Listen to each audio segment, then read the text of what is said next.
40, 45, 42, 34 number ला करके पास हो रहा है, तो कितनी चिंता होगी पेरेंट्स को। ऐसा नहीं कि मेरे पेरेंट्स को चिंता नहीं थी, मेरे पेरेंट्स को बहुत चिंता थी। मेरी माता जी हमेशा जन्म कुंडली लेकर के ये बाबा जी के पास, वो बाबा जी के पास, इस पंडित से उस पंडित से दिखाती थी कि इसका क्या भविष्य है भाई, ये क्या करेगा, कैसे खाएगा पिएगा, इसका जीवन कैसे चलेगा, चिंता बहुत थी। लेकिन अच्छा काम ये किया मेरे पेरेंट्स ने कि मुझ पर यकीन नहीं किया।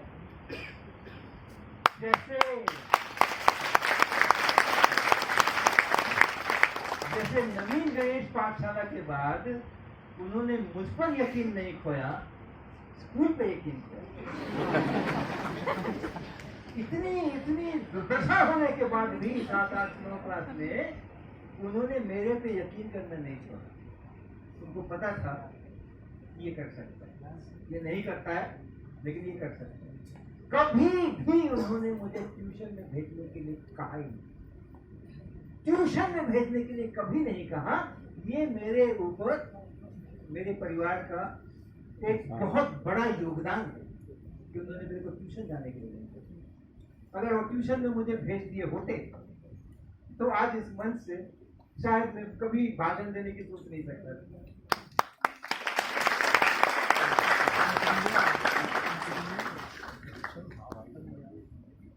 इसके आगे की कहानी आपको पता ही है, ठेकुए की कहानी कि कैसे कैसे मेरी माँ ने मेरे खिलाफ षड्यंत्र रचा।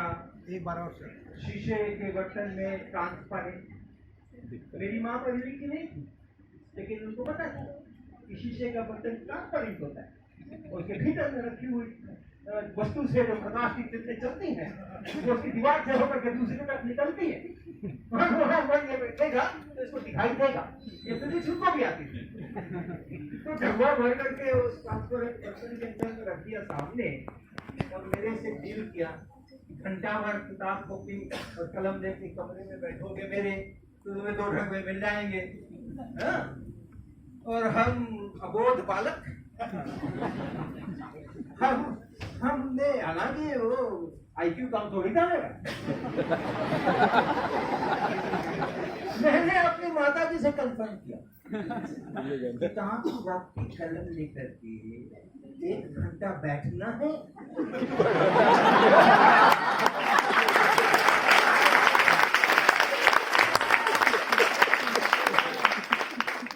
1 घंटा पढ़ना है।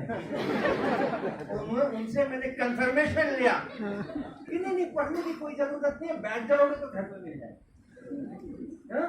और अब इसके बीच की जो बारीकी है इसके पीछे की, वो मेरे समझ नहीं है इस समय। तो हमने डील कर ली, और एक बार डील कर ली तो कर ली, फिर तो मैं अपनी भी नहीं सुनता हूँ।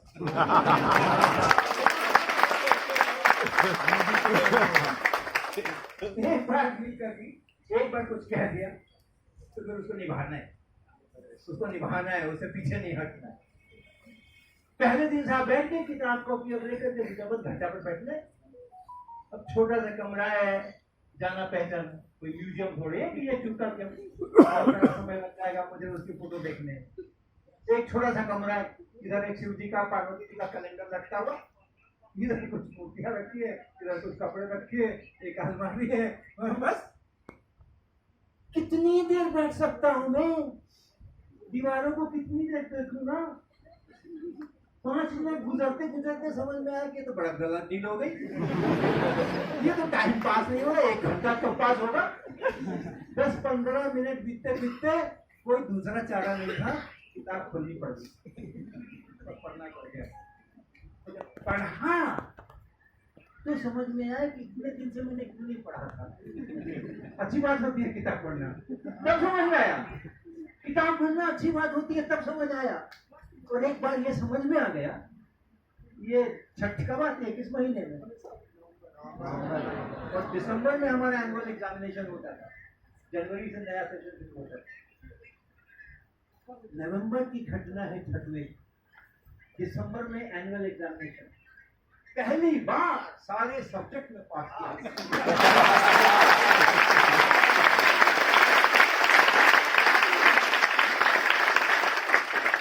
इतना ही ही सा काम करना था, इतना ही सा काम करना था जिसके लिए 4 साल लग गए। किताब पढ़ना, एक बार पढ़ी तो पता चला कि अच्छा किताब पढ़ना भी अच्छी बात होती है, अच्छा आता है, मजा आता है, नई नई बातें सुनने को मिलती है, सीखने को मिलती है।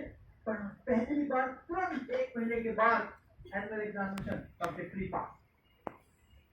जब मैं घर गया, मैं ग्रेड कार्ड देख करके, पिताजी तो इस उम्मीद में थे या आशंका में थे कहीं 3 की जगह 4 लाल क्रॉस ना लग जाए, नहीं तो फिर रिपीट करना पड़ेगा। लेकिन जब उन्होंने देखा कि एक भी लाल क्रॉस नहीं है, तो उनको लगा कि स्कूल वालों से कुछ गलती हो गई। और वो मेरा ग्रेड कार्ड लेकर के 2 किलोमीटर स्कूल था मेरा, गए दोपहर के समय में, और जाके उन्होंने ऑफिस में पूछा कि ये देखो ये ग्रेड कार्ड है, जरा रजिस्टर से मिला लो, सही सही नाम लिखा है या किसी और का पकड़ा दिया है। उन्होंने कहा नहीं हमें सब अच्छी तरह पता है, ये इसी का ग्रेड कार्ड है। तब वो वापस लौटे और वो रसगुल्ले की हंडिया लेकर के और फिर हमें रसगुल्ला खिलाया। ओके, तो अपनी शक्तियों को, अपनी क्षमताओं कम करके नहीं आती, कम करके नहीं आती। और तुरंत सपोर्ट सिस्टम मुझे चाहिए, मुझसे नहीं हो रहा है तो कोई बताने वाला चाहिए, कोई गूगल जेमिनी होना चाहिए मेरे पास में, कोई ओपन एआई का चैट जीपीटी होना चाहिए मेरे पास में, कोई क्लाउड होना चाहिए मेरे पास में, या कोई गूगल सर्च होना चाहिए कुछ ना हो तो, या मेरा ट्यूटर होना चाहिए, कोचिंग क्लास होनी चाहिए। ये सब अगर आप कर रहे हो तो आप अपनी प्रगति में बाधा बन रहे हो, आप अपनी प्रगति में बाधा बन रहे हो। नेचुरल वे में लर्निंग करना, नेचुरल जो अच्छा लगे वही करना है, अपना ब्रेन है, हम अपनी मर्जी के मालिक। ऑलराइट, तो ये कहानी हो गई। तीसरा अनकॉमन डिसीजन, जी के जंजाल में नहीं फंसना। मैंने जब पटना साइंस कॉलेज से अपना वो पूरा किया, 12वीं क्लासेस पास कर कहते हैं, वहाँ प्री साइंस कहते थे, जिसके बाद जेई का इम्तहान देना होता था। तो मेरे कॉलेज में बहुत लोग जेई का इम्तहान देते थे, 10-20-25 तो सेलेक्ट होके जाते थे, एक सिंगल कॉलेज, पूरा वातावरण था। लेकिन हमें यहाँ ना ये सब नहीं करना है, अपने को क्या बनना है, अपने को शिक्षक बनना है।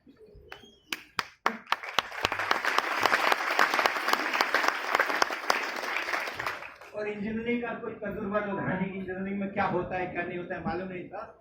फिजिक्स केमिस्ट्री मैथ्स पता था, हमारे स्कूल के टीचर पढ़ाते थे, पटना साइंस कॉलेज में वहाँ के प्रोफेसर ने पढ़ाया, तो वो पता था।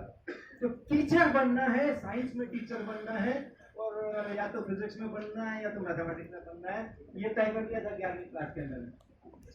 और इसलिए जेई के चक्कर में नहीं पढ़ना है।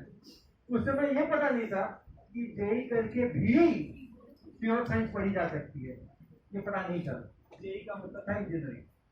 ओके, तो हमने उसका फॉर्म नहीं भरा भाई, हमने उसका फॉर्म नहीं भरा, इसलिए मैंने जेई पास नहीं। और आज मैं आपके सामने हूँ। तो जेई पास नहीं करने में शर्म का अनुभव नहीं करना चाहिए।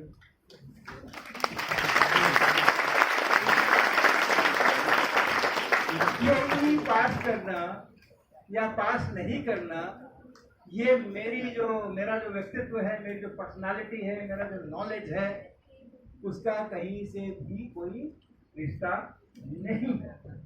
हमारे डिपार्टमेंट में भी आज मैंने 17 में पूरा निवृत्ति हुई, उस समय 32 लोग थे मेरे डिपार्टमेंट में, तो डिपार्टमेंट आईआईटी कानपुर में 32 में से 2 लोग थे जिन्होंने अपने समय में जेई पास की। बाकी 30 लोगों ने जेई या तो भरा नहीं होगा मेरी तरह, या तो पास नहीं किया होगा। कहीं ना कहीं किसी कॉलेज से बीएससी, एमएससी, पीएचडी तक के वो प्रोफेसर बने।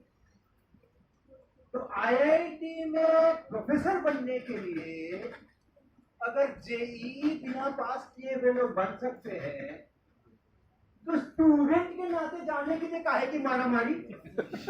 अरे जाएंगे तो प्रोफेसर बन के जाएंगे।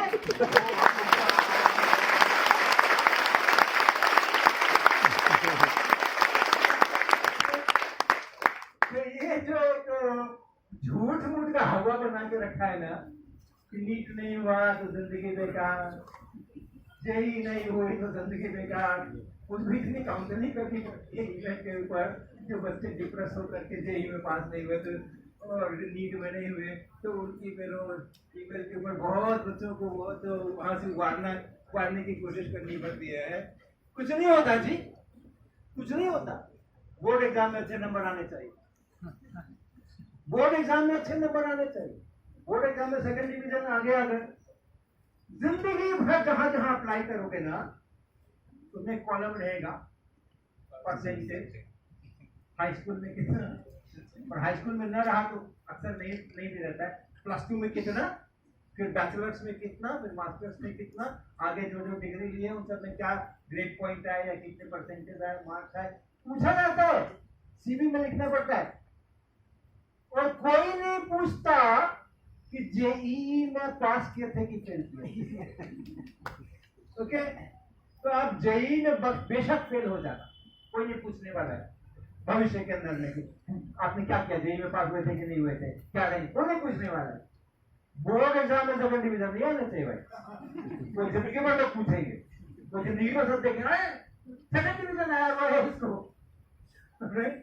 तो जी के जंजाल से बच के रखने का है। मैं सीधा BSc honours Patna science college से करने का निर्णय लिया, वो मेरा यूसीडी था, अनकॉमन डिसीजन था, बट इट पे 4,700 ये सैलरीज है, एवरेज सैलरीज मेरे टाइम पे। इंजीनियरिंग जो लोग करते थे, इंजीनियर्स बनते थे उस समय में, मैं बात कर रहा हूँ 70s की, तो उनकी एक औसत तनख्वाह 4,000 5,000 इस टाइप की आंकी जाती थी। इंजीनियर है, अच्छा 4,000 5,000 कमाता होगा, और टीचर है तो 700, ये उसकी बात है, 70s की बात है। तो हमने चूज किया था कि नहीं, मुझे 4,000 नहीं चाहिए, हमें 700।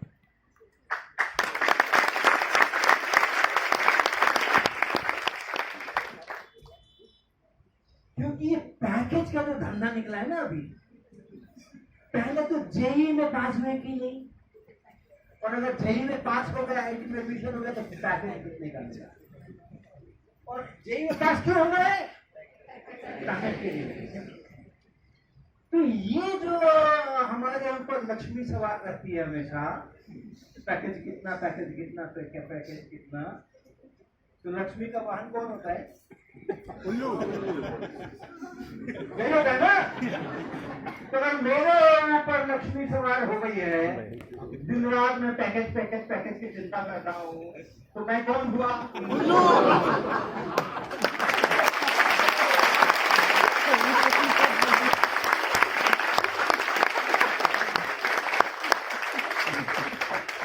लक्ष्मी को इजाजत मत देना अपने ऊपर सवार होने की।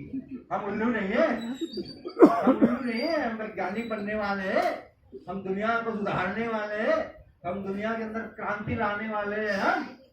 हम असीम शक्ति है हमारे अंदर में, हम पुरुष हो या स्त्री हो। पुरुष हो तो उसमें कोई इंफीरियरिटी कॉम्प्लेक्स फील मत कर। आज तो नहीं आता, तो कुछ इंफीरियरिटी कॉम्प्लेक्स मत करना, पुरुष हो या स्त्री हो। हमें अदम्य साहस है, हमें अदम्य शक्ति है, हमें कोई झुका नहीं सकता, हमें कोई बिगाड़ नहीं सकता। अपने ऊपर यकीन रखने का है, लक्ष्मी को सवार मत होने देना। हम उल्लू नहीं है।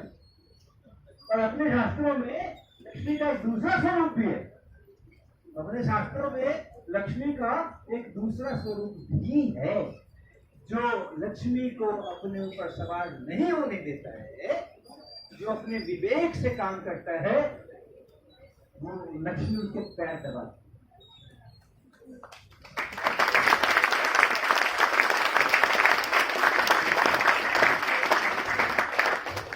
है। ये चीज मालूम है ना, तो जो विष्णु भगवान है वो लेटे हुए हैं और लक्ष्मी उनके पैर दबा रही है। जो लक्ष्मी को अपने ऊपर सवार होने देता है, लक्ष्मी उसका उल्लू बनाती है, और जो लक्ष्मी को अपने ऊपर सवार नहीं होने देता है, अपने विवेक से काम करता है, लक्ष्मी उसके पैर दबाती है।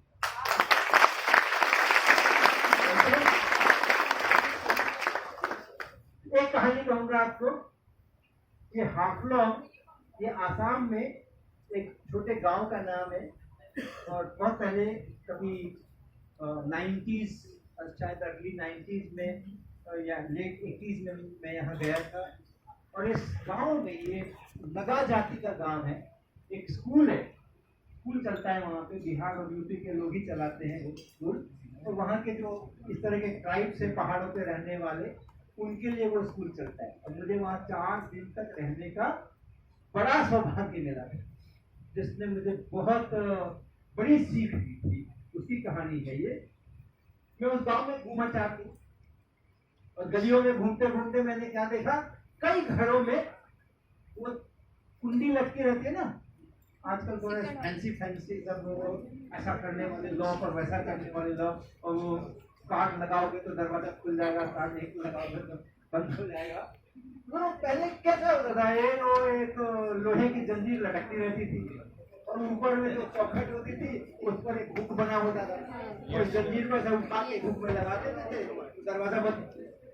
तो मैंने बहुत जगहों पर देखा घूमते फिरते गाँव में कि ऐसे दरवाजा बंद है लेकिन एक भी जगह ताला लगा हुआ नहीं है।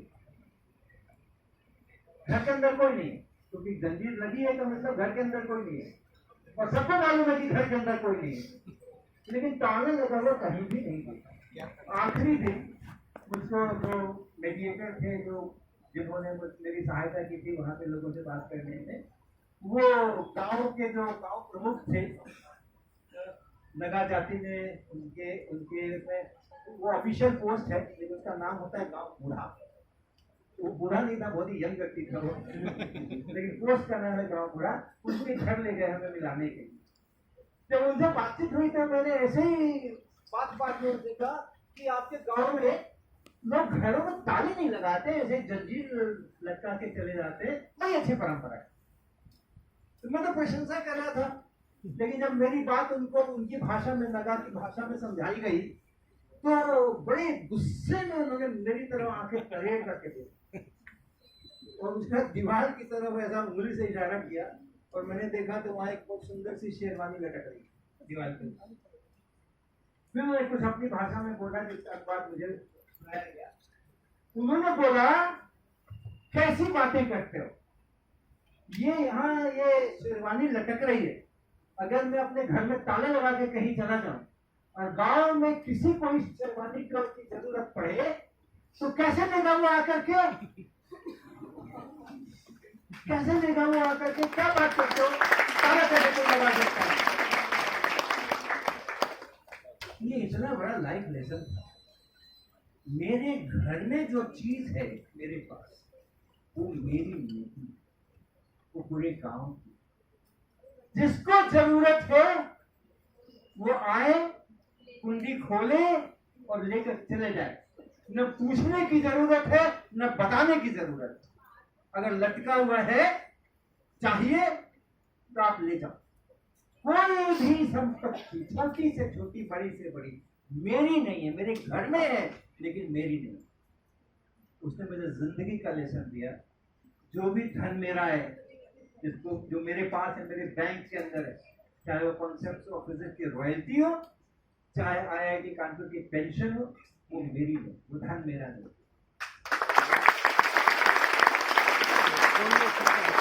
वो मेरे पास है लेकिन वो मेरा नहीं है।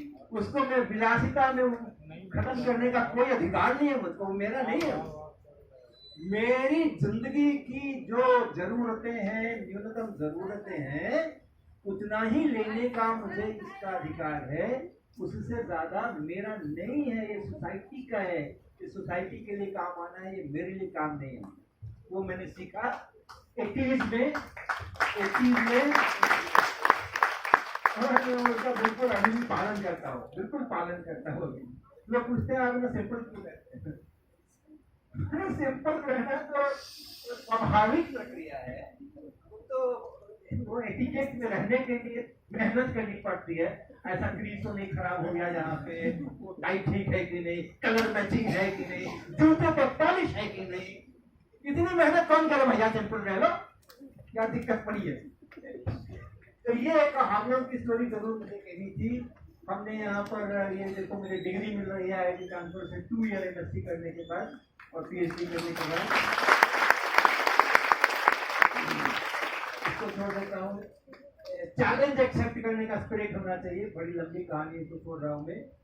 PhD के बाद पटना यूनिवर्सिटी ज्वाइन किया एज लेक्चरर। अभी बोला मंच से कि मैं विदेश जा सकता था, वहाँ पे रिसर्च कर सकता था, बड़ा वैज्ञानिक बन सकता था। लेकिन मेरा जो थॉट था वो ये था, लोगों ने बोला पढ़ाना ही है ना तुम्हें, IIT में पढ़ा, जरा थोड़ा PDF वगैरह पोस्ट डॉक्टरल करके आओ, वापस IIT सिस्टम में पढ़ाओ, अच्छे अच्छे बच्चे मिलेंगे वहां पे पढ़ने के लिए। लेकिन मेरा कहना था कि मैं अगर IIT में नहीं ज्वाइन करूंगा तो IIT में कोई फर्क पड़ने वाला नहीं, क्योंकि कोई जो दूसरा आदमी लेगा ना IIT मेरी जगह पे, वो मुझसे ज्यादा ही विद्वान को लेगा, मुझसे कम विद्वान को नहीं लेगा। क्योंकि IIT है तो प्रोफेसर का फैकल्टी मेंबर का बड़ा ठोक बजा करके उसको अपने यहाँ रिक्रूट करेगा। तो मैं रहूं या मेरी जगह कोई और रहे, IIT को कोई फर्क नहीं पड़ने वाला है खास, बल्कि हो सकता है कि वो मुझसे अच्छा ही होगा जो आएगा। लेकिन पटना में छोटी जगह में जहाँ पर लोग नहीं जाते हैं, नहीं जाना चाहते हैं, लोग कहते हैं कि अगर अपॉर्चुनिटी मिली है तो क्यों नहीं हम बड़े संस्थान में पढ़ाए। वहां अगर मैं जाता हूं और मैं नहीं जाता हूं तो दोनों में फर्क पड़ सकता है।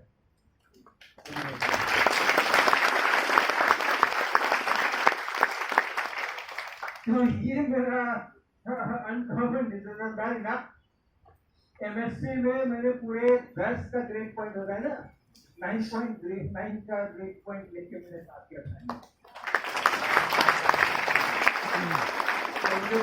पॉइंट 1 की कमी हो गई थी मेरी, उसकी कहानी विस्तार से नहीं कहूंगा, लेकिन एक वाक्य जरूर कहूंगा। एक कोर्स में बी दे दिया था 20 कोर्सेज में से, बाकियों में एक MD जगह थे, और उसको बी देने का पूरा श्रेय मैं तत्कालीन प्रधानमंत्री श्रीमती इंदिरा गांधी जी को देता हूँ। वो काफी फिर कभी कहेंगे कि इंदिरा जी का कितना बड़ा योगदान रहा है मुझे बी दिलवाने में, वो कहानी फिर कभी। लेकिन ठीक शायद करते आप बड़े लोगों को समझ आ जाएगा। वो 1975-76 वो जमाना था, मुझे वो एक क्वेश्चन नहीं मिल गया। अब ये जो